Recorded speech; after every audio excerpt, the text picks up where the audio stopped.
Sesaat lagi Anda akan menyaksikan indahnya Ramadan yang dipersembahkan oleh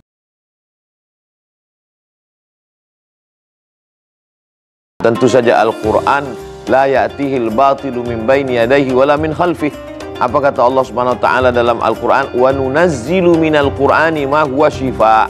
Al-Quran ini kami turunkan sebagai syifa, sebagai obat. Padahal obat dalam bahasa Arab ada kata lain, dawa. Mengapa Allah tidak mengatakan wa nunazzilu minal Qur'ani ma huwa dawa? Kenapa digunakan ma huwa syifa? Karena menurut ahli bahasa, dawa obat kalau diminum, dipakai, digunakan bisa sembuh bisa tidak. Tapi kalau syifa pasti. Begitulah pilihan kata yang dipilih oleh Allah Subhanahu wa taala, dipilih kata syifa untuk memastikan. Maka dalam hadis dikatakan alaikum bisyifaaini, hendaklah kamu berobat dengan dua obat, al-asal, madu, wal Quran, dan Quran.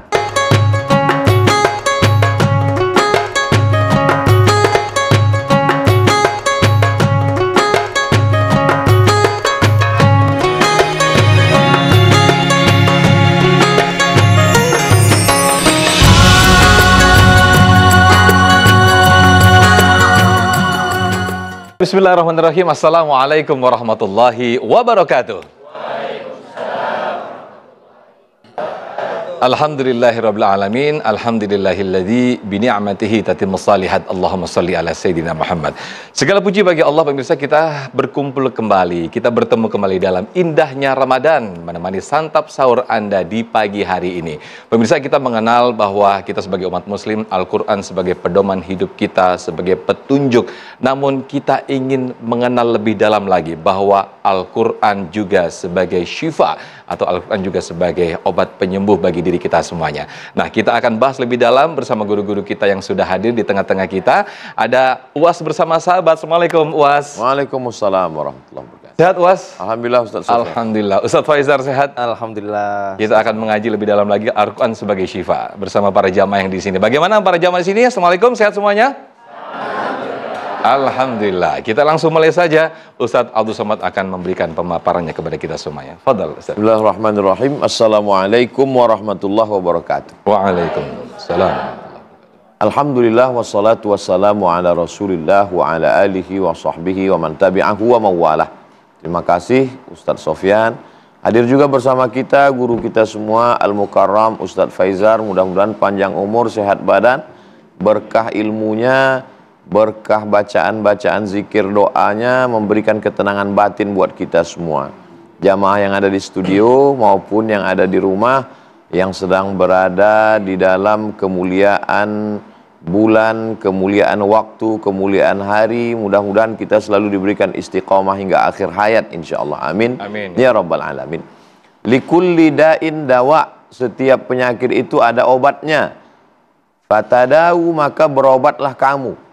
Jadi kita disuruh berobat. Jangan sampai ada orang sakit ketika ditanya, kamu tidak berobat, saya serahkan pada Allah. Sunnah berobat karena disuruh. Nah, obat ini banyak jenisnya. Maka berobat dengan apa? Ada kalanya Nabi memerintahkan berobat kepada Haris bin Kaldah. Dia seorang sarjana dari Fakultas Kedokteran Jandi Sabur di Persia. Jadi inilah asal muasal orang berobat dengan medis. Lalu kemudian ada kalanya menggunakan herbal. Ketika Nabi SAW menganjurkan sahabat untuk berobat dengan habbatus sauda. Nah, ini adalah sunnah dengan hadis yang sahih. Kita perhatikan juga dalilnya. Karena ada juga disuruh berobat al-bazinjan syifa'un min kulli da', terong obat dari segala macam penyakit. Ternyata hadisnya palsu. Yang buat siapa? Ya yang jual terong. Terongnya laku. Nah, itu jadi jangan asal dengar mentang-mentang udah ngaji semua didengar. Lalu kemudian Al-Quran, tentu saja Al-Quran la ya'tihil batilu min baini yadayhi wala min khalfih. Apa kata Allah Subhanahu wa taala dalam Al-Quran? Wa nunazzilu minal Qur'ani ma huwa syifa. Al-Quran ini kami turunkan sebagai syifa, sebagai obat. Padahal obat dalam bahasa Arab ada kata lain, dawa. Mengapa Allah tidak mengatakan wa nunazzilu minal qur'ani ma huwa dawa? Kenapa digunakan ma huwa syifa? Karena menurut ahli bahasa, dawa obat kalau diminum, dipakai, digunakan bisa sembuh bisa tidak. Tapi kalau syifa pasti. Begitulah pilihan kata yang dipilih oleh Allah Subhanahu wa taala, dipilih kata syifa untuk memastikan. Maka dalam hadis dikatakan alaikum bisyifaaini, hendaklah kamu berobat dengan dua obat, al-asal, madu, wal Quran, dan Quran. Makanya ada sebagian minum madu herbal, ada menggunakan ayat-ayat Al-Quran. Al-Quran itu menjadi penyembuh obat penyakit zahir dan batin. Penyakit batin, syirik, mempersekutukan Allah, diobati dengan Al-Quran. La ilaha illa huwa Allahu la ilaha illa huwal hayyul qayyum. Qul huwallahu ahad. Meminta hanya kepada Allah. Idza sa'alta fas'alillah wa idza ista'anta fasta'in billah. Maka memintanya kepada Allah. Allahus samad. Meminta hanya kepada Allah Subhanahu wa taala. Lalu kemudian Al-Qur'an ini adalah obat dari penyakit kemunafikan. Maka turunlah ayat-ayat innal munafiqina fid darkil asfali minan nar. Munafik itu letaknya di kerak neraka. Ini semua ayat Al-Quran mengobati penyakit-penyakit batin. Lalu kemudian penyakit-penyakit yang bersifat zahir juga disembuhkan oleh Al-Quran. Dan uniknya yang membuat penelitian itu bukan orang Islam, tapi orang Jepang dengan bukunya The Miracle of Water. Miracle keajaiban, water air. Ternyata ayat-ayat Al-Quran, zikir-zikir, doa-doa yang dibacakan ke air memunculkan molekul-molekul cahaya seperti bunga kristal yang indah dilihat dengan mikroskop besar, memunculkan sesuatu yang mereka sendiri heran datangnya dari mana. Tapi bagi kita yang beriman, bagi kita yang yakin kepada Allah Subhanahu wa taala, tidak ada yang mengherankan, karena Allah berjanji sanurihim ayatina fil afaq, kami akan menunjukkan tanda-tanda kebesaran kami di alam semesta hatta yatabayyana lahum annahul haq, sampai mereka yakin bahwa yang datang ini adalah datang dari Allah Subhanahu wa taala. Ini bukan dari pikiran manusia, ini bukan dari sejarah, ini datang dari Allah. Tanzilal Azizir Rahim, ini datangnya dari Allah Subhanahu wa taala. Apa yang dikatakan Nabi itu bukan dari hati dan pikirannya. Wa ma yantiqu 'anil hawa in huwa illa wahyun yuha. Ini wahyu dari Allah Subhanahu wa taala. Jadi apa yang kita rasakan, apa yang kita lihat hari ini, penyembuhan dengan membacakan ayat-ayat suci Al-Quran. Saya menyusun satu buku judulnya Hadis-Hadis Zikir dan Doa. Di situ saya muatkan beberapa, di akhir itu saya muatkan beberapa tanya jawab tentang keresahan jamaah. Apakah membacakan ayat Al-Quran sebagai penyembuh itu ada dasarnya Pak Ustadz? Jangan-jangan ini adalah bid'ah. Maka saya muatkan beberapa hadis, diantaranya hadis tentang seorang sahabat membaca Al-Fatihah sambil menahan air liurnya. Dia baca Al-Fatihah, dia tahan air liurnya, lalu air liurnya itu dia hembuskan ke orang gila, dan orang gila itu sembuh. Lalu kemudian dilaporkan ke Nabi SAW. Itu menunjuk Nabi tidak mengatakan ini bid'ah, wa kullu bid'atin dhalalah wa kullu dhalalatin finnar. Lalu kemudian sahabat yang sedang musafir, mereka mau numpang tidur di satu kabilah di gurun pasir, tapi kabilah kepala sukunya tidak mengizinkan. Lalu rupanya sahabat pergi, tak lama setelah itu kepala suku ini tersengat kalajengking. Lalu kemudian mereka menyusul sahabat Nabi, mereka tahu ini orang-orang pilihan yang punya zikir dan doa. Mereka minta, akhirnya dipanggil pulang lagi. Lalu mereka membacakan ayat-ayat Al-Quran, membacakan Al-Fatihah dan sembuh. Lalu kemudian mereka diberikan hadiah kambing. Setelah sampai ke kota Makkah, mereka menceritakan itu kepada Nabi SAW. Dan Nabi tidak mengatakan, kamu sudah melakukan perbuatan bid'ah dhalalah, kamu masuk neraka. Tidak. Nabi malah seperti bergurau, kenapa kamu tidak berbagi kambing itu dengan saya? Dan yang mereka pertanyakan itu bukan boleh tidaknya membacakan doanya. Yang mereka pertanyakan adalah apa hukum kambingnya. Nah, sekarang banyak orang sibuk dengan mempertanyakan apa hukum ayatnya, tapi kambingnya diam. Nah, ini bagaimana sahabat Nabi, mereka orang yang sangat takut kepada Allah, Tapi ketika berbicara tentang ayat, bahkan ada riwayat dari Sayyidina Abdullah bin Abbas radhiyallahu anhuma tentang membaca ayat, lalu ayatnya ditiupkan ke air, lalu kemudian dituliskan ke mangkok, lalu mangkoknya diisi air, lalu kemudian dibacakan untuk orang yang mau melahirkan, lalu dimandikan kepada orang yang sakit.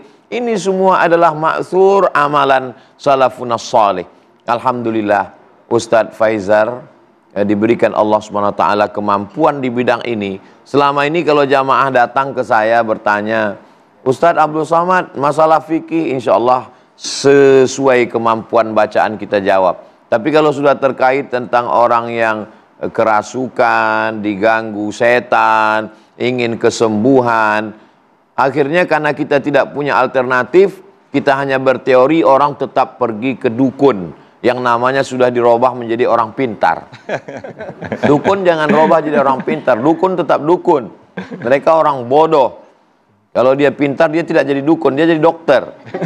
Nah, maka mereka ingin meminta kepada setan. Alhamdulillah para ulama membacakan ayat-ayat berdasarkan sunnah Rasulullah SAW. Turunlah pertolongan Allah.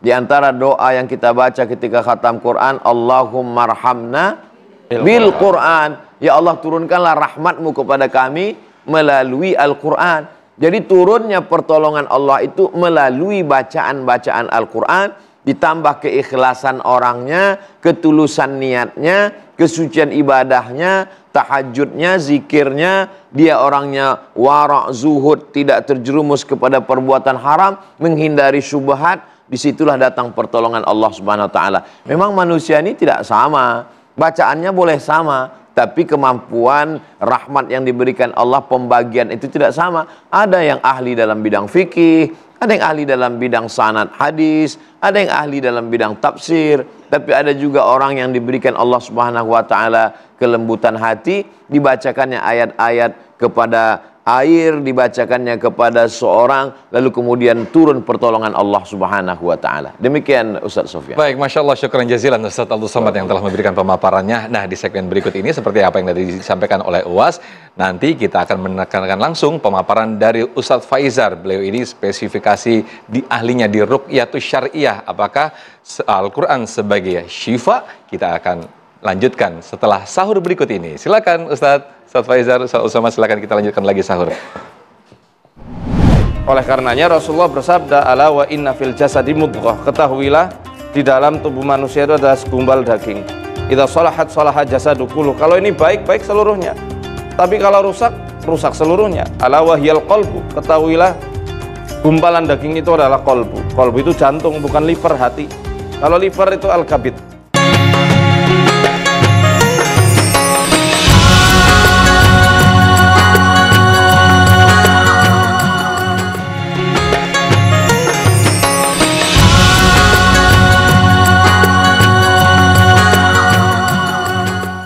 Alhamdulillah, Masya Allah, Tabarakallah. Kita kembali di indahnya Ramadan dengan tema besar kita Al-Quran sebagai syifa.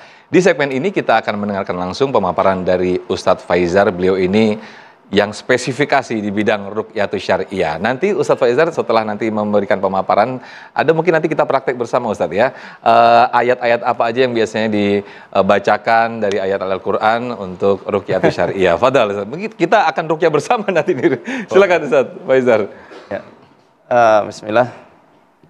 Alhamdulillah, wassalatu wassalamu ala rasulillah.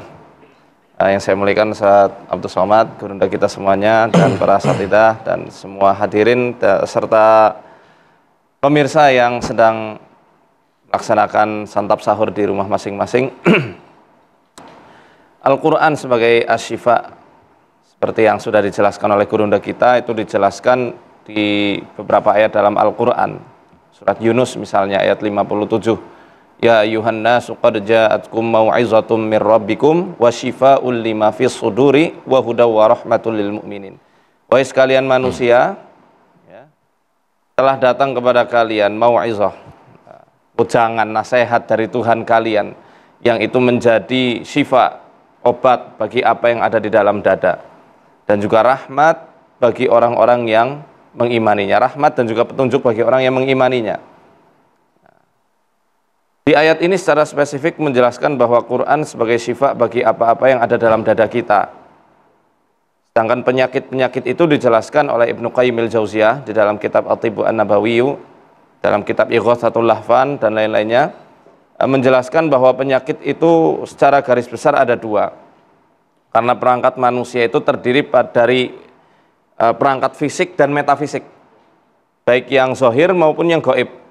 Nah, yang zahir ini penyakit jasmani, ya, misal migrain, vertigo, asam lambung kumat, atau kemudian penyakit di paru-paru, jantung dan seterusnya.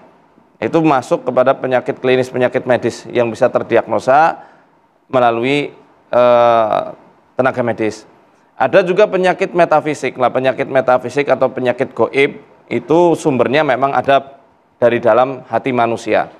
Maka saya membagi itu menjadi metafisik secara internal dan eksternal.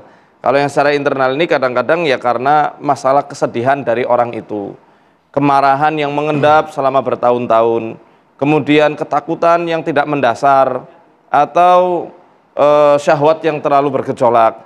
Oleh karenanya Rasulullah bersabda, ala wa inna fil jasadi mudghah, ketahuilah di dalam tubuh manusia itu ada segumpal daging. Idza salahat salahat jasadu kulluh. Kalau ini baik, baik seluruhnya. Tapi kalau rusak, rusak seluruhnya. Ala wahyal qalbu, ketahuilah gumpalan daging itu adalah qalbu. Qalbu itu jantung, bukan liver, hati. Kalau liver itu al-kabid, ya. Liver, ya. Nah, oleh karenanya Al-Qur'an menjelaskan bahwa dia itu sebagai syifa bagi apa yang ada di hati kita. Karena kalau hati kita gembira, insya Allah jasmani pun ikutan bahagia dan ikutan sehat. Yang berbahaya ini kalau penyakit-penyakit yang sifatnya eksternal, dari luar. Ada yang namanya ain. Al-ainu haqqun walau kana syai'un sabaqal qadar asabaqatul ain. Ain itu benar adanya. Kalau ada sesuatu yang bisa mendahului takdir, ain yang bisa mendahuluinya. Ini ain lebih dahsyat dan lebih bahaya daripada santet. Kalau santet dia butuh tumbal, dia butuh ritual, ain tidak perlu itu semuanya. Nah, Al-Quran ini sebagai syifa dari seluruh penyakit-penyakit itu. Asalkan syaratnya satu, dia harus mengimani secara sempurna bahwa dia itu diwariskan Quran dari Rasul Sallallahu Alaihi Wasallam. Dan Al-Quran bukan hanya sebagai bacaan buku biasa, melainkan dia adalah mukjizat yang terjaga sampai akhir zaman nanti. Mungkin ada satu hal yang dianjurkan oleh ulama. Ibnu Qayyim al-Jauziyah mengatakan dalam kitab Miftahud Daris Sa'adah, ini bagi orang-orang yang lagi galau, mumpung lagi di bulan Ramadan, bulannya Quran, kita banyak membaca Quran, jangan lupa lihat terjemahnya juga. Karena ruh dari bacaan Quran adalah tadabbur, menghayati, tafahum, memahami. Ibnu Qayyim mengatakan, fa idza qara'ahu hatta marra bi ayatin fahuwa muhtajun ilaiha fi shifai qalbi. Kalau ada seseorang yang membaca Quran sampai dia melewati suatu ayat yang sedang dibutuhkan untuk penyembuhan batinnya, karirha walau mi'ata marrah walau lailah. Ulangi ayat itu walaupun ngulanginya harus ratusan kali atau semalaman suntuk. Itu boleh. Misal kita lagi sedih, baca juz 10 surat atau ayat 40 misalnya. Illa tansuruhu faqad nasarahullahu id akhrajahul ladzina kafaru thaniyatnaini idhuma fil ghar. Idh yaqulu li sahibihi la tahzan innallaha ma'ana. Ini kisah ketika Rasulullah dan Sayyidina Abu Bakar dikejar-kejar sama orang kafir Quraisy. Sampai dia itu Rasul dan Abu Bakar ini bersembunyi di Gua Sur. Abu Bakar disengat hewan berbisa, sedih sekali kan pasti. Dikejar-kejar, diancam dibunuh, tersengat pula. Diobati sama Rasul dan Rasul bersabda, jangan sedih, Allah bersama kita.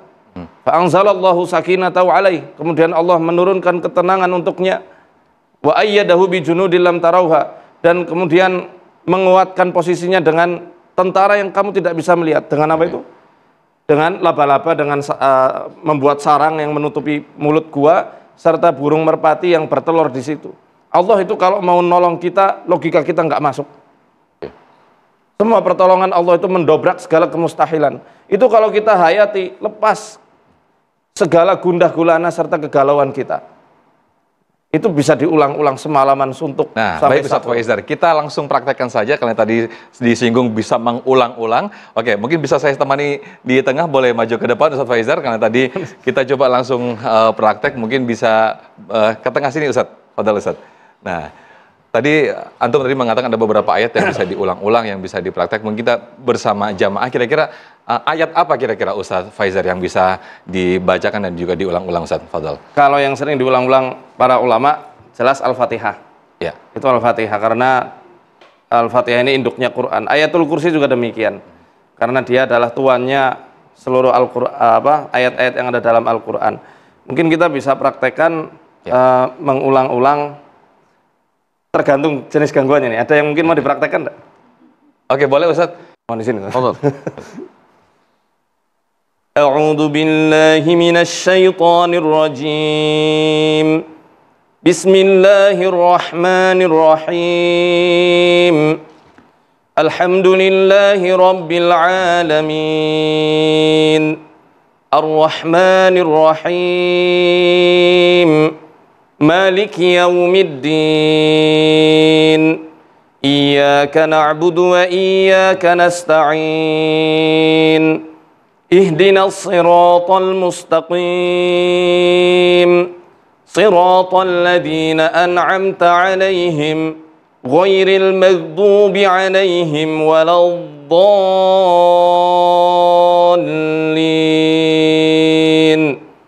A'udzu billahi minasy syaithanir rajim. Ini untuk pembatal sihir. Wattaba'u ma tatlu asy-syayatinu 'ala mulki Sulaiman. Wa ma kafara Sulaiman walakinna asy-syayatina kafaru yu'allimuna an-nasa as-sihr. وما أنزل على الملكين ببابل هاروت وماروت وما يعلمان من أحد حتى يقولا إنما نحن فتنة فلا تكفر فيتعلمون منهما ما يفرقون به بين المرء وزوجه وما هم بضارين به من أحد إلا بإذن الله ويتعلمون ما يضرهم ولا ينفعهم ولقد علموا لمن اشتراه ما له في الآخرة من خلاق ولبئس ما شروا به أنفسهم لو كانوا يعلمون ولو أنهم آمنوا واتقوا لمثوبة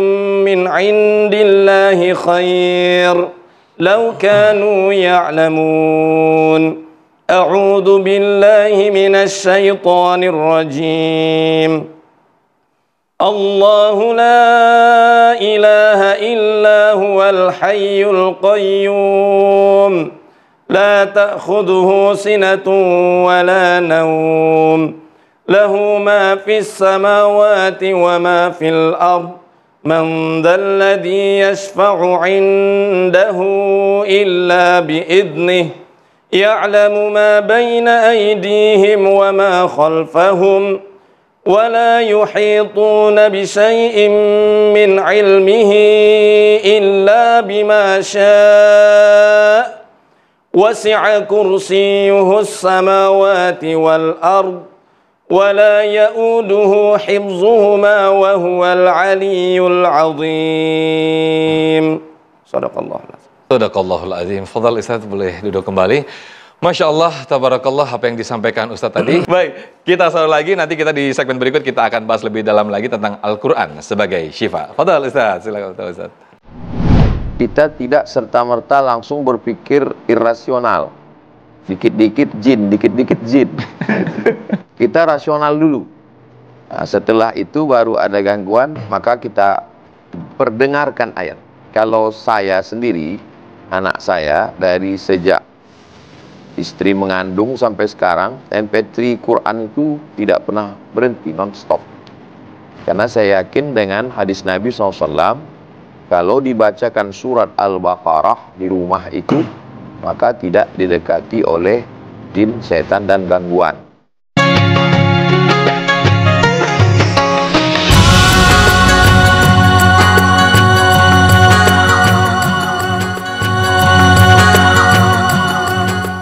Baik Baik pemirsa, Masya Allah, Tabarakallah, kita kembali di indahnya Ramadan. Kita masih mengangkat tema yang sangat indah sekali, yaitu Al-Quran sebagai syifa. Sekarang saya sudah bersama para jamaah. Bagaimana, siapa yang mau bertanya ini? Silakan.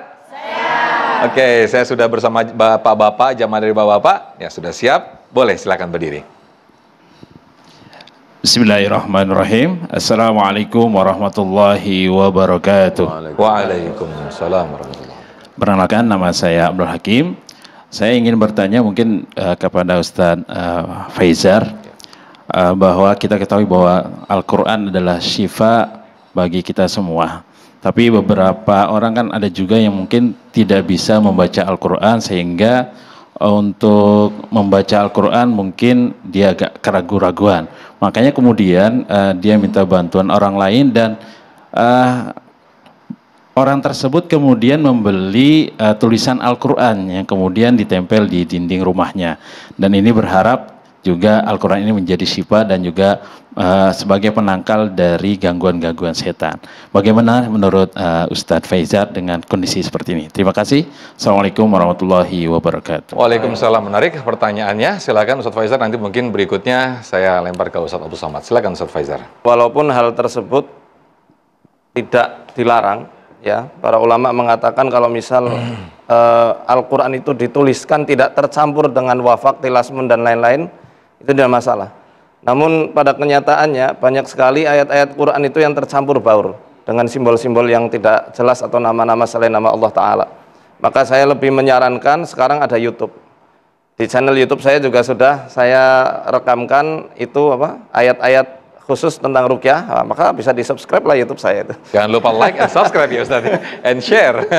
Ya, itu sudah ada ayat-ayat khusus pembatal sihir, kemudian ayat-ayat syifa sudah saya bacakan di channel YouTube saya. Gitu. Baik, berikutnya ke jamaah ibu-ibu. Siapa ini atau jamaah bapak-bapak? Ada yang lain? Siapa yang mau tanya? Silakan. Oke, saya ke ibu yang pakai jilbab coklat ini. Silakan ibu. Assalamualaikum warahmatullahi wabarakatuh. Waalaikumsalam. Nama saya Nurul Jalaliyah.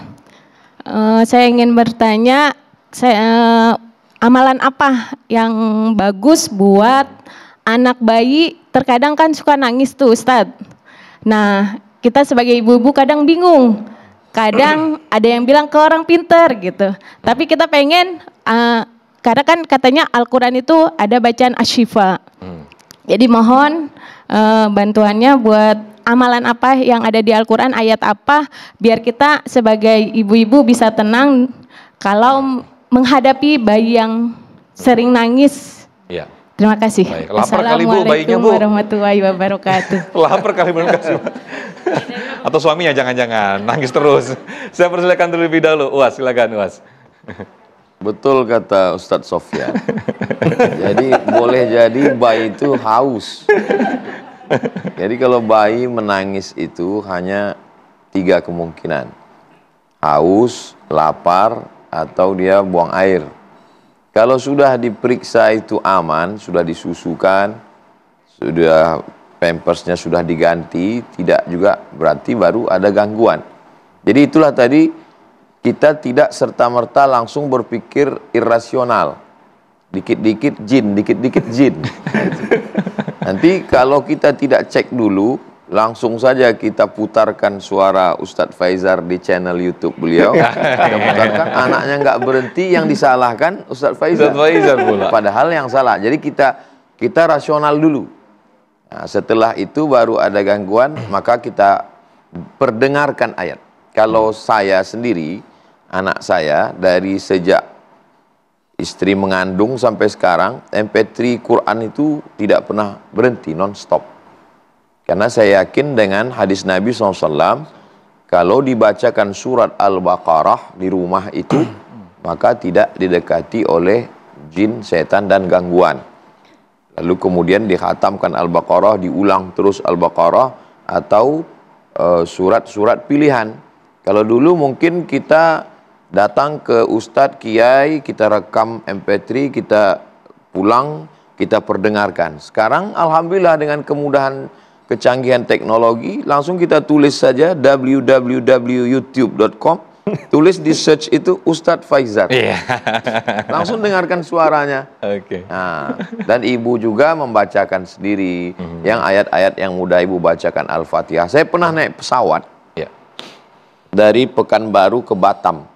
Di depan saya ada ibu-ibu megang anak. Dia terus bacakan Allahu la ilaha illa huwal hayyul qayyum. Ketika ibu ini berhenti, anaknya nangis. Ibu itu baca lagi. Saya sebenarnya mau ngomong ke ibu itu, tapi segan, ada suaminya di sebelah. Tapi itu langsung saya lihat bahwa dia terus membacakan itu, anak itu terbiasa. Dan ada satu pernah percobaan diadakan di Mesir, bagaimana efek pengaruh bacaan Quran terhadap seorang anak. Jadi diawali dari ibu mengandung, diperdengarkan bacaan Quran, Inna khalaqnal insana min nutfatin amsyajin. Kami ciptakan manusia itu dari, mohon maaf, sperma yang dicampur dengan sel telur. Nabtalihi faja'alnahu sami'an basira. Janin sudah bisa mendengar. Maka dari dalam kandungan dibiasakan dengar baca Quran. Setelah anak ini lahir, ketika diperdengarkan bacaan Quran, dia tenang, dia mau makan, dia mau menyusu. Ketika dihentikan bacaan Quran, dia pun, karena dia sudah terbiasa dengan itu. Nah, jadi jangan sampai diperdengarkan dengan suara-suara musik. Kenapa? Karena pintu masuknya setan melalui itu. Nah, tentu saja kalau musik itu mengandung kebaikan, ada solawat di dalamnya, seperti buku fikih musik yang ditulis oleh Syekh Yusuf Al-Qardawi. Maksud musik di situ adalah musik yang batil, yang mengajak. Ada musik yang ngajak bunuh diri, musik bagian pesan dari setan, na'udzubillah. Kita kembali kepada tuntunan Al-Quran. Demikian Ustaz Sofyan. Baik, jadi sebetulnya kembali ke proporsional ya Ustaz ya. Jangan dikit-dikit irasional, dikit-dikit jin. Nanti jinnya tertuduh terus, marah, kita kesambet pula lagi. Silakan Ustaz Faizar, mungkin ada tambahan Ustaz. Ini unjuk rasa. Unjuk rasa ya kan, diserang bareng-bareng. Silakan Ustaz Faizar. Ya, tadi memang betul ya, harus dilihat dulu pampasnya gimana, popoknya ya. Lapar atau enggak. Tapi kalau misal itu semua enggak ada, kan ada hadis Nabi SAW tadi sudah dibahas tentang doanya Rasulullah kepada dua cucu beliau. Wa'idu, kalau misal putra atau putri Bu? Anaknya? Putri. Wa'iduki bi kalimatillahi tammah min kulli syaitanin wahammah wa min kulli ainil lamah.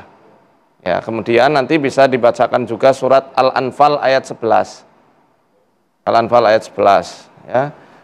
Kemudian ada beberapa tambahan ayat lain, Kulhu, Falak, Anas, Al-Ikhlas, Al-Falak dan juga Anas dibaca. Ayatul Kursi juga demikian. Kalau misal anak tersebut rewel karena adanya radiasi yang nggak jelas, ada jimat-jimat yang ditanam misalnya, kepala kerbau atau apa, atau yang digantung-gantungkan, itu ya dihilang-hilangkan dulu semuanya, kemudian bacakan ayatul kursi. Karena Rasul bersabda, suratul Baqarah fihi ayatun sayyidatu ayil Quran. Dalam surat Al-Baqarah itu ada satu ayat yang dia menjadi tadi tuannya seluruh ayat-ayat Quran. La tuqra'u fi baitin fihi syaiton illa kharaja minhu.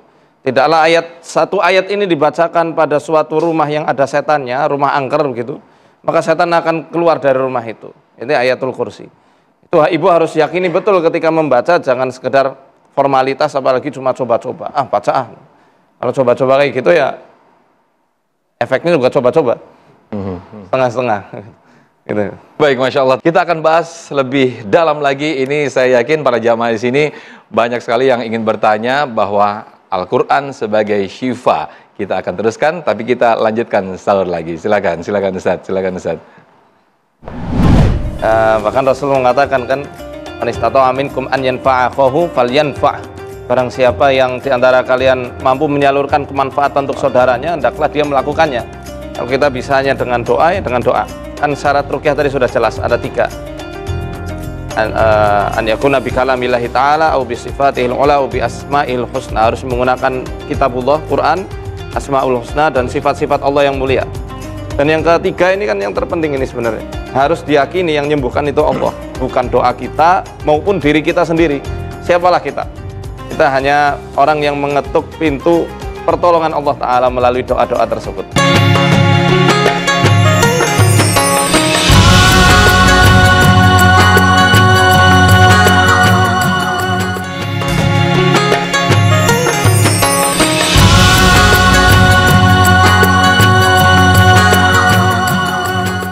Baik, alhamdulillahirrahmanirrahim, kita kembali di indahnya Ramadan dengan tema besar kita Al-Quran sebagai syifa. Dan sekarang saya sudah bersama jamaah dari bapak-bapak ini, para ikhwan. Silakan. Bismillahirrahmanirrahim. Assalamualaikum warahmatullahi wabarakatuh.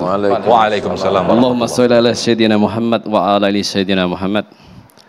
Afan Ustadz, kami mau bertanya sekedar Al-Quran merupakan syifa. Dengan Bapak siapa tadi? Dengan Bapak Hartono. Pak Hartono, silakan Pak. Insyaallah. Kami pernah mengamalkan beberapa doa yang sifatnya bisa insya Allah dengan izin Allah bisa menyembuhkan.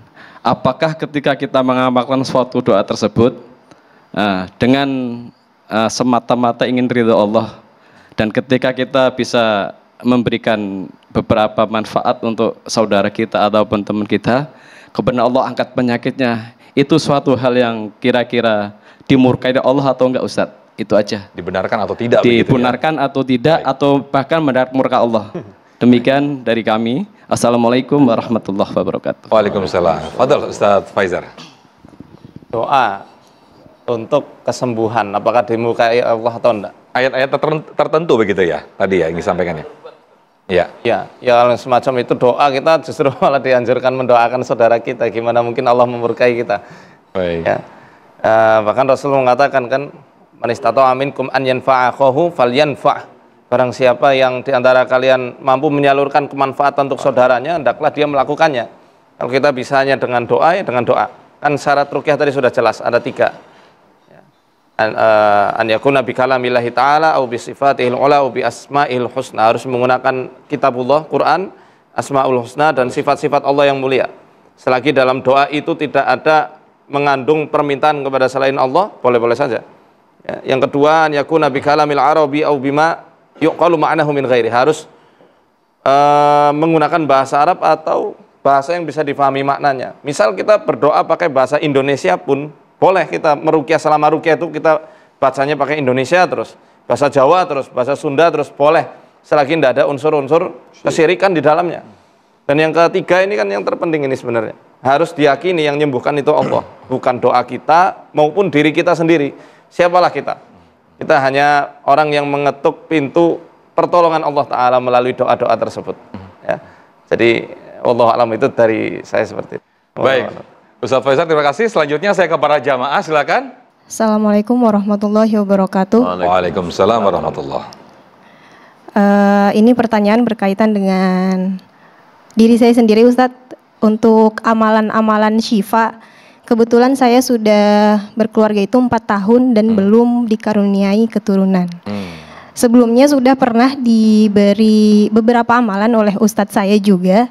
Pertanyaannya adalah, apa benar jika memang belum gitu ya, belum dikaruniai, atau memang adakah sihir atau bagaimana? Mohon untuk, dan amalan apa saja yang harus dilaksanakan gitu.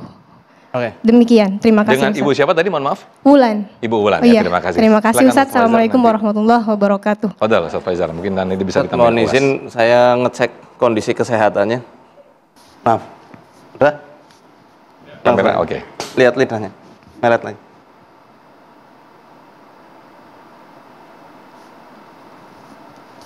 Kalau dilihat tadi dari kondisi tangan sama lidahnya, ini ibu ada masalah juga di area tulang pinggulnya. Sini, sering sakit, nyeri boyok. Benar? Iya. Kemudian nanti hindari junk food ya.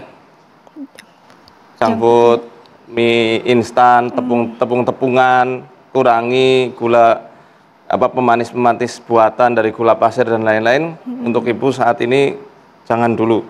Ya, kemudian ini masalah ada juga di area usus besar. Sepertinya ada endapan emosi negatif yang udah lama. Oke. Baik. Dan itu harus Endapan dinetralkan emosi juga, apa nih? karena itu juga bisa merubah sistem hormonal. Ya, Baik. karena untuk bisa promil kita melakukan program promil diantaranya adalah dengan melakukan tazkiyatun nafas dan ketenangan jiwa. Insya Allah nanti ada herbal-herbal pendukungnya, habis acara kita sampaikan insya Allah. Oke, baik. Baik. Terima kasih Ustadz. Terima kasih Ustaz. Tapi hutang piutang semua lunas ya Bu ya, utang. Aman. Ini baju sudah lunas semua ini ya. Jangan-jangan endapan hutang saya sih. Kalau terlebihnya saya kalau endapan hutang. Bukan sihir ya, kalau maaf itu tadi saya tambahkan, ini bukan sihir. Lebih ke medis ya Ustadz ya. Oke, jadi Dan memang kondisi, ada beberapa yang memang harus diperiksakan secara medis ya Ustadz ya. Baik, Ustadz Abdul Somad mungkin sekaligus kesimpulan Ustadz. Fadhal. Hasiban nasu ayyutsraku ayyaqulu amanna. Apakah manusia itu menyangka mereka dibiarkan begitu saja mengatakan kami beriman, asyhadu alla ilaha illallah wa asyhadu anna muhammadar rasulullah, lalu selesai? Tidak. Setelah itu what's next? Wahum la yuftanun. Pasti ada ujian. Ada ujian sakit, ada ujian mohon maaf punya keturunan, ada ujian jodoh yang terhalang. Di balik itu semua sebenarnya Allah ingin supaya kita dapat balasan. Kalau kebetulan sesuai yang kita inginkan dengan apa yang kita dapatkan, Allah ingin kita bersyukur. Kalau kebetulan kita diuji dengan sakit, dengan kena sihir, kita berobat, di balik itu Allah ingin melihat kita bersabar dan ada ikhtiar dan usaha. Jadi kita hubungan dengan Allah itu adalah hubungan yang didasari dengan husnuzan. Ana inda husni zanni abdi bi. Aku menurut prasangka hambaku kepadaku. Jadi ketika kita mencari kesembuhan, niatnya adalah ingin mencari ridha Allah Subhanahu wa taala dengan cara yang benar, bukan dengan cara yang tidak diridhai Allah. Jadi apa yang kita lakukan ini semua mudah-mudahan mendatangkan keridhaan Allah Subhanahu wa taala. Amin, amin ya rabbal alamin. Ustadz Abdul Somad, terima kasih, jazakumullah khairul jaza. Ustadz Faizar, terima kasih atas waktu dan juga tausiahnya.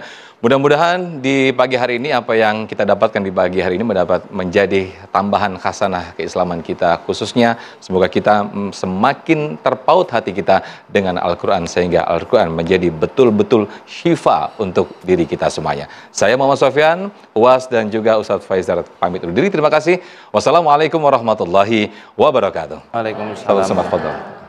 Bismillahirrahmanirrahim, dengan namamu yang maha menyembuhkan ya Allah. Bismillahirrahmanirrahim, dengan nama engkau yang maha mencukupkan. Bismillahirrahmanirrahim, dengan nama engkau yang maha menunaikan janji. Bismillahirrahmanirrahim, dengan nama engkau yang maha menyembuhkan, menyehatkan. Isfi mardana, saudara kami yang kau uji dengan penyakit, berikan kesabaran dan kesembuhan. Warham mautana, saudara kami yang sudah mendahului kami, selamatkan dari azab kubur. Saudara-saudara kami yang masih kau uji dengan perlu kesabaran, kuatkan hatinya. Ya muqallibal qulub, engkau yang membolak-balikkan hati. Tsabbit qulubana, kokohkan hati kami ala dinik wa ala ta'atik, dalam ketaatan kepadamu. Ya hayyu ya qayyum bi rahmatika nastaghits, wahai engkau yang maha hidup, maha mengatur kehidupan kami, dengan rahmat dan kasih sayangmu kami mohon pertolongan. Allahumma ansurna wa anta khairun nasirin, berikan pertolongan kepada kami, engkau sebaik-baik penolong ya Allah. Ya arhamar rahimin irhamna, engkau maha kasih dan sayang, curahkan kasih sayangmu untuk kami. Wa sallallahu ala sayyidina Muhammad wa ala alihi washabihi wasallam walhamdulillahi rabbil alamin.